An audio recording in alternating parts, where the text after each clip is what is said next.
Some say Chinese is one of the most difficult languages in the world, and learning it is almost impossible. So learning Chinese, the most difficult thing. 非常非常非常非常非常难 So I'm sort of tone deaf. I can't really hear them. I think the cultural mindset is the biggest complication for The us. grammar. 知吃思诗都还难 It's just complicated.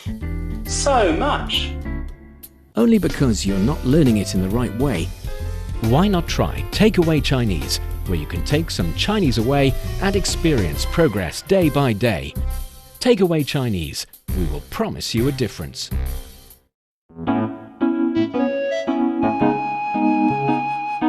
你好，欢迎收听随行汉语 Welcome to Takeaway Chinese. I'm Niu Honglin. Joining me today online, Georgia Massad. Hello, Georgia.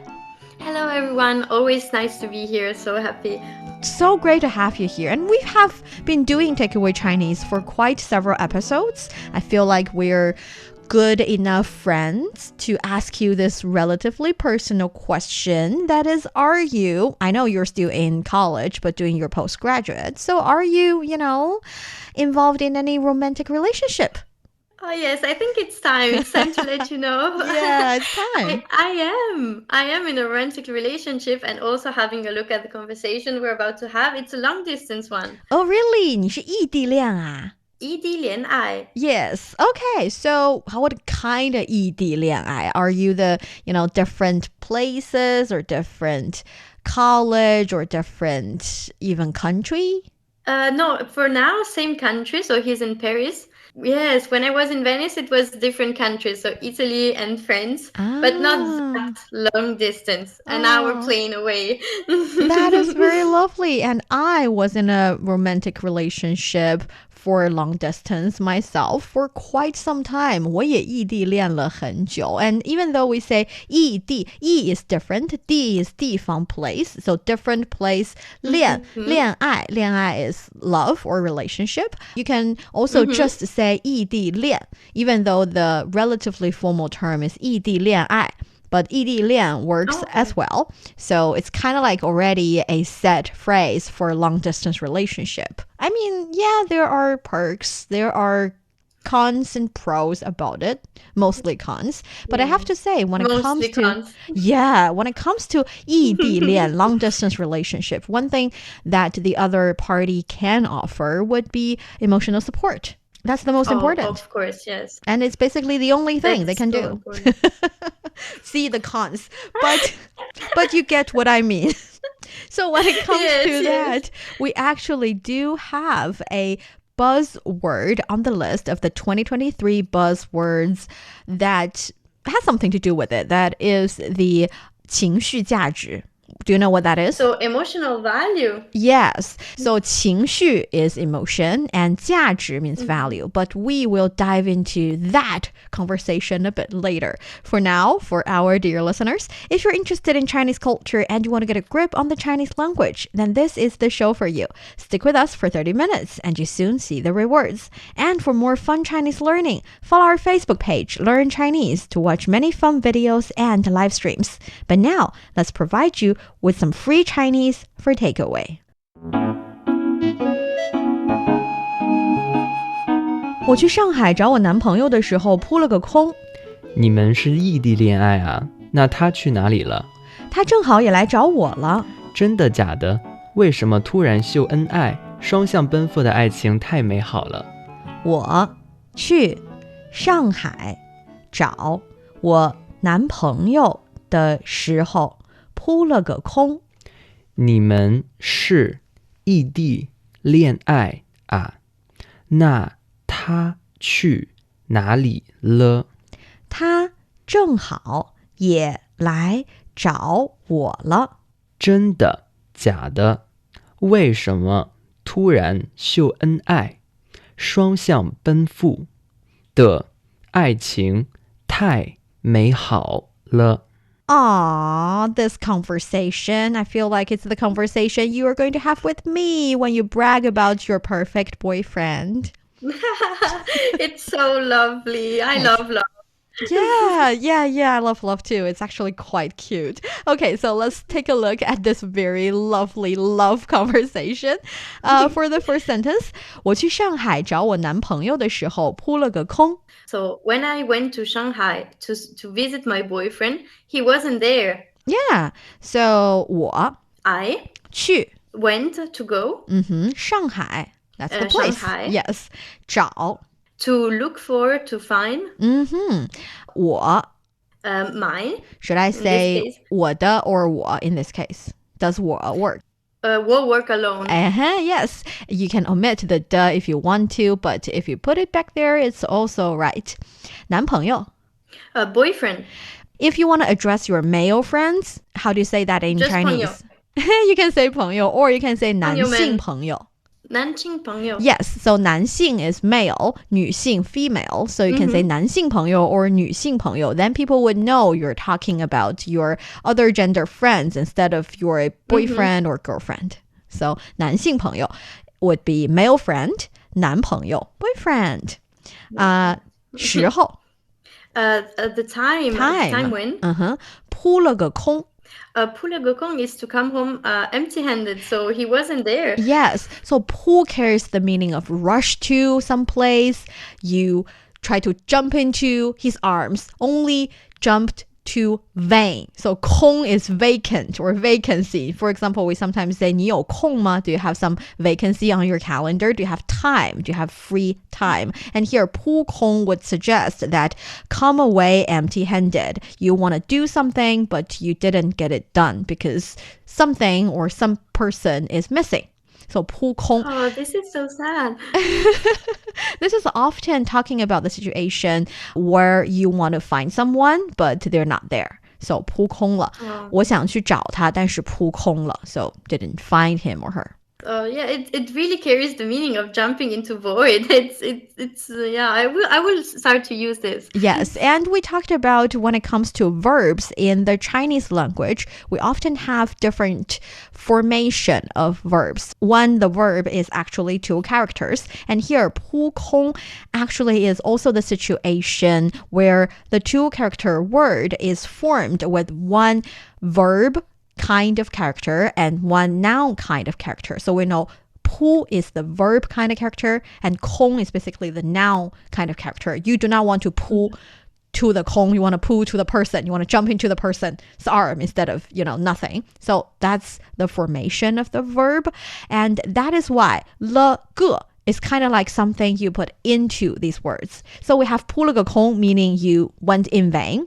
You can also say 吃饭 eating meal. 我出去吃了个饭. So the 了个 suggests you have done this thing, and 个 is injecting a quantity word when it's not actually a quantity word. It's more like suggesting this one time. So 我去吃了个饭 basically is saying I went out and have a meal. So that's the idea. Okay. And this 扑了个空 is basically I went there and I didn't find him. You can also say 你快去喝个水. Go have a sip of water. Instead of using actually a sip, I'm saying 喝个水. So the 个 is not necessarily the quantity word. It's just there. It's just the structure. So the structure is the verb kind of character plus 了个 plus the noun kind of character. When this word is actually just a verb. Am I explaining myself right? I feel like I'm using some strange kind of tongue twister to explain it. No, it's perfect. I would put le naturally, but not ge. But now that you explain it to me, it makes total sense for this one time, just to specify it. And I think, yes, it makes total sense. Great. And this is often used in the occasion when someone asks you, what did you do? And it's a very colloquial way of using it. For example, someone asks you, 你去哪儿了? Where did you go? How come I didn't find you? You can say, 我去看了个电影. So I went to see a movie. I went to see a movie. Yes, so 看 is the verb, 了个. It's basically a very colloquial way of saying things. You do not have to worry about the quantity word anymore, the measure word anymore. You just say, 我看了个电影 is the noun. So it's used this way. You can start trying to use it. Yes, absolutely. Now it makes sense, and I will start to use it as much as possible. Great. Okay, so that's the first sentence. Then we have 你们是异地恋爱啊，那他去哪里了？ So you guys are in a long distance relationship. But tell me, where did he go? Yes, 你们 You was in plural. Yes, 异地恋爱 Long distance relationship. Yes. So to be far away in different places. Yeah, because different place literally would be 异地. 异 means different and 地方 place. And it's funny how people define long distance relationship. I mean, in English, when you say long distance relationship, you have to be separated to different places with a long distance. Yet in Chinese, because we only say 异地, so two different places. When certain people humble brag, they would say, I'm having a 异地恋 with my boyfriend. He's in the next class. We're not even the same class. I mean, that's lovely and cute and a little bit, humble brag. So in Chinese, the concept of 异地 actually is talking about long distance relationship for sure, but sometimes people use it in different ways due to the nature of the word. So 异地恋爱 we know is a love or a romantic relationship. Is just saying, it's just suggesting you're being surprised about it. Surprise. Yes. 那 Then, 他去哪里了? where did he go? Yes. So 去 would be go, 哪里 where. 他去哪里了? Where did he go? 他正好也来找我了. So he happened to come to see me as well. Yes, see, humble brag. That's what people do. That's what people in love do. Sometimes it's not so lovely, but actually it is lovely. I'm just, making fun of it. Okay, so 他 He 正好 happened at the same time. Yes, happened 正好也 Also, 来 to come 找我了 to find me. Yes. Okay, so 正好 we know it happens to. 正 means straight. It's just saying that the angle is very sharp. The timing is just right. So 正好也来找我了 happens to also try to find me. And then the next sentence here is 真的假的？为什么突然秀恩爱？双向奔赴的爱情太美好了。 Really? Why this sudden display of affection? But I love where both persons put an effort to be together is very beautiful. Oh, yes. Okay, so 真的假的？ Really?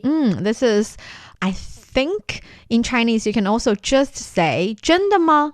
Is it? Oh, yeah, I was For about real? to ask you that. 真的吗? You can say that. And sometimes if your tone is clear enough, you can also say 真的. That also means really. So just make sure people understand your tone quite well. And 真的假的, real or not real. That is a common way of forming a sentence in the Chinese language. You can, for example, say 你吃没吃饭? Did you eat? Yes, that's the same logic. So you put both the positive and the negative word there to show that this is actually a question. Okay. Yes, this is interesting. I would have used just 真的吗? So 真的假的 actually works as well. 为什么? Why? 突然 All of the sudden? Yes. Yes. All of the sudden, immediately. 秀恩爱 Display of affection. Yes. Actually, 秀 at the very beginning is related to the English word show. So showing something, but it's showing for the purpose of showing. It's not showing unintentionally. So 恩爱 we know is love. It's love each other quite so much. So 秀恩爱 is like showing it off a little bit like that. That's why we use display a little bit as well to describe or to translate 秀恩爱, display of affection. And most occasion, if you 秀恩爱, you're definitely 秀恩爱 to others. So you're showing your friends or showing your families the love that you have, that you're enjoying with your significant other. And 秀恩爱 nowadays started to be almost a term or a set phrase. So it's like showing off your love. Yeah, I think this is with social media happens quite often. Yeah, totally. And here we know 突然 is all of a sudden, suddenly. You can use 突然 in front of a verb to show something suddenly happened, out of blue happened. For example, you can say 他突然进来了. Oh, he suddenly entered the room, so he entered or came. Yes, or 他突然不说话了. Suddenly, all of a sudden, he stopped talking. He stopped talking. Or you can say the phone suddenly started to ring. 电话突然响了. Perfect. That's how you use 突然. 突然秀恩爱. Suddenly you are showing off your love to me. Why? What did I do to deserve this? 双向奔赴. This is our buzzword of today. So to be, how to describe it? To reaching out to each other, be there for each other. Yes. Actually, 双 means both or two. 向, 方向, direction. 奔赴 actually carries the meaning of running to and reaching to a certain place. So 奔赴理想, I am running to and trying to reach my goal, my ideal, my dream. So 奔赴, in my opinion, is a relatively formal word. It's not only running to a certain place in a very regular way. It's almost like if you're 奔赴 something, you're running to it with a mission in your heart, with a cause in your heart. It's a serious kind of running to. And your goal is to... Yeah, you're very determined and you're trying to reach that goal. You're really into this idea of doing this. So 奔赴 is relatively serious in that sense.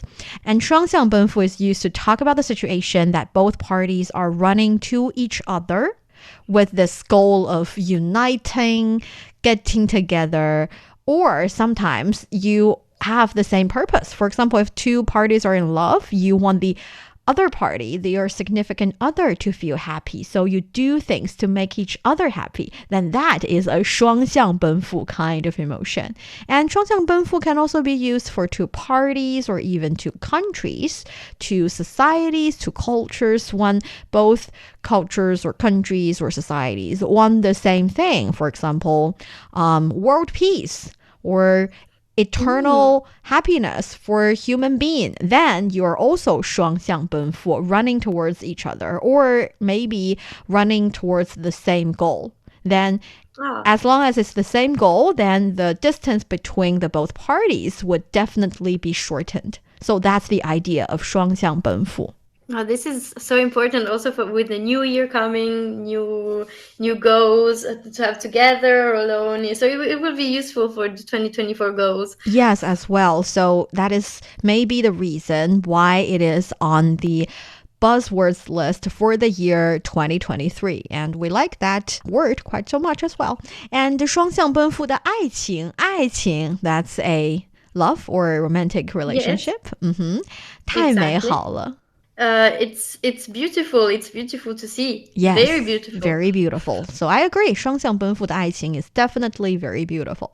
Okay, so now let's try the conversation. And since you're now in a romantic relationship, I will let you be the person who's in a 双向奔赴的爱情. Go ahead. 我去上海找我男朋友的时候扑了个空。你们是异地恋爱啊？那他去哪里了？他正好也来找我了。真的假的？为什么突然秀恩爱？双向奔赴的爱情太美好了。You're listening to Takeaway Chinese with myself, Niu Honglin, and Georgia. We would love to hear from you. Send us your thoughts via email to learnchinese@cri.com.cn. Coming up next, let's continue on the list of the buzzwords of the year 2023. Don't go away, so you will take some Chinese away. Welcome back to Takeaway Chinese. I'm Niu Honglin, joined by Georgia, and we continue talking about the list of the buzzwords of the year 2023. So we've covered 特种兵式旅游, special for style tourism, 显眼包, class clown, or the kind of person who behaves in a humorous or even silly manner to gain attention, 搭子, pal or buddy that you do certain things with, and 质疑, someone, 理解 someone, 成为 someone, basically means to question or challenge someone, to understand why they did what they did, and to become them in the way that you act the same way. It's about personal growth. And today we've already talked about 双向奔赴, running towards each other. That is the kind of love we all wish we have. And when it comes to buzzwords as well as long-distance relationship, 异地恋爱, another very important word in my opinion is 情绪价值. 情绪价值, so emotional value. Quite obvious, 情绪 is emotion and 价值 is value, so emotion value. So how would you understand emotion value or 情绪价值 from the surface of it? For me, it comes to mind, for example, the emotional value my family gives me. So the support, the love, the stability of family, but also friends, and how they have a higher emotional value because of this. That is quite correct. To me. Yes, that's a great understanding because some people would also understand it as emotional support. But when it comes to emotional support, my feeling is that it's always about when you want to do something, you do not have the strength or let's say mental power to do it, and emotional support would be someone encourage you to do it. But actually emotion value or 情绪价值 also carries the meaning of the person can make you happy. Even though you're already in a good mood, they can make you even happier, and they can provide you with a sense of enjoyment when you are with the other party. So that would be 情绪价值. And it's very important, especially if you're in a long-distance relationship. 情绪价值is basically all you get. This is so important in every kind of relationship, but especially a romantic one. And if it's long distance, even more. The emotional value it's extremely important. Yes, it is. And emotional value or 情绪价值 is another one on the list. And I want to ask you, do you know the word 村超? Zhēnghǎo, Village Super League. Yeah, Village Super League, because 超 is 超级 super. So it's short for the Super League, 超级杯 or 超级比赛. And we also here see that the full name of this phrase is the Rongjiang Hemei Village Football Super League, a football event held in Rongjiang County, located in the southwest of China's Guizhou province. The Village Super League is organized by villagers with participants primarily from the local villages, and the competition prizes reflect rural characteristics, and it's something that you should definitely take a look. The reason that it can be one of the buzzwords of 2023 is because Super 村超 or Village Super League is hugely popular this year. It's not the first year that it's been organized, but I guess it has something to do with the fact that after 3 years of anti-COVID pandemic control and quarantine and all these measures, people started to finally return to offline activities, and these kind of Village Super League allowing your very own village pals and friends in the village to participate in such activities, and tens of thousands of people, I think up to 60,000 of visitors would go and watch these games and cheering for the players they love, and even many of them would wear traditional ethnic costumes because many of them are with Miao ethnicity. They would wear their traditional and ethnic costume and start dancing in the traditional way. It's like a carnival. This sounds so interesting. When I saw it, I didn't know what it meant, and it makes me really curious to see it. It sounds great. Yeah, and it is a very, I would say, local and community-based form of sports activity here in China. We do have a lot of different sports events, and after, of course, the Winter Olympic being held in Beijing, a lot of people fall in love with winter sports, snow and ice sports as well. But the kind of 村超 or Village Super League, village-based football games on this scale is unprecedented. And after 村超 got really, really popular in the Chinese society, there is a huge spillover effect. A lot of recreational cultural products were created and sold to different places. And also, I think many Cunchao themed products are emerging in the market. And I've also even seen a Cunchao themed cola, which I tried and tastes quite good. So a lot of different products are there, and this is definitely I would say, icon for the area. Also, it's becoming more and more and more important. I have to see it. Yeah, you gotta go try to find some videos, take a watch, and then later, maybe if you have the chance, go visit this place and see a Village Super League for yourself. 看一看村超. Absolutely. And another word that I personally am very interested in is 人工智能大模型. So large-scale AI models. Yes. This scares me a little bit. Right? Okay, so this one, 人工. 人工, so persons to... Ren is person or people, and 工 is kind of like labor. So it's kind of like manual labor, or it's done by human. 智能. 智能, done, possibly to be done. No, 智能 actually is intelligent. The intelligence. Yeah, so actually artificial intelligence in Chinese is 人工智能. 人工智能. See, that's 人工智能 and 大模型. On a large scale. Large scale model. So 模型 is model. 大 is large. And 大模型, large scale model. This is also, I have to say, this is definitely the buzzword of not only here in China, but around the world for 2023. Yes. This year, we've seen the breakthrough, the groundbreaking development of artificial intelligence in terms of large language model, which is 语言大模型, 语言 language, large language model, 语言大模型, and also 行业大模型, large models for different industries. And this, I think it's definitely a breakthrough year. And a lot of people in China are even using these large language models to learn English. So I think our lovely listeners out there can do the same thing. You can see whether or not you can use this to learn Chinese. You can talk to the language model in Chinese and see what they can say. This I think when I saw AI, I understood. I mean, this is the year of artificial intelligence, but there are still a lot of misconceptions, especially in Europe, about artificial intelligence. And I think the next years will be, we will see this word very, very often in other years' buzzwords. Yeah, it's definitely a very interesting thing to keep an eye on to see how it will develop in the future. And also on the list, we have 新质生产力, new productivity boosters, basically talking about the kind of productivity driven by technological innovation, which is a departure from traditional growth paths, and it is in line with the requirements of high quality development.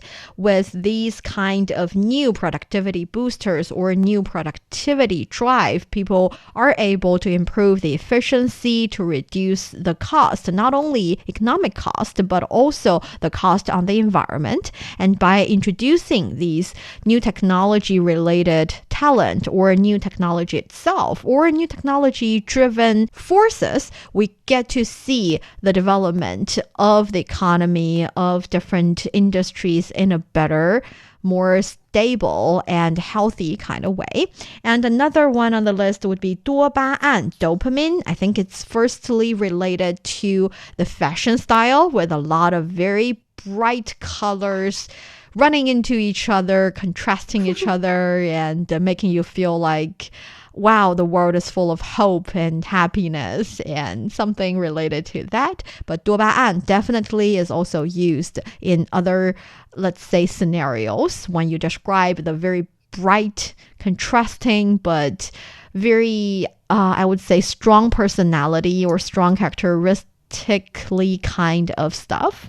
So these 10 words are the buzzwords of the year 2023, according to a Chinese magazine, 咬文嚼字. So basically chewing words, the kind of magazine that focuses on teaching people how to use certain words properly. And this magazine has been publishing these kind of buzzwords of the year for more than a decade or almost a decade. my memory. And how do you like the 10 words? Do you think they grasp the idea of 2023 in your heart well? I think they do, because they're also a mix of more serious words, but also some words that can be used on a everyday level without getting too much involved in serious things. And also it reflects how this 2023 went. And I think it's so lovely for also to see how a country is, for as an outsider, to see what were the most used words and phrases. It's very interesting, and it makes you dive actually into these words. Yes, I agree. And that brings us to the end of today's Takeaway Chinese. I'm Nǐmen with Georgia for the show. For more fun episodes of the show, you can visit our website at radio.cgtn.com and go to the column podcast. You can also listen to the show and read the script there. Find us wherever you listen to your favorite podcast. Just search for Takeaway Chinese. Don't forget to leave your questions, comments, and ratings. 感谢收听，我们下次再见。再见, thank you very much.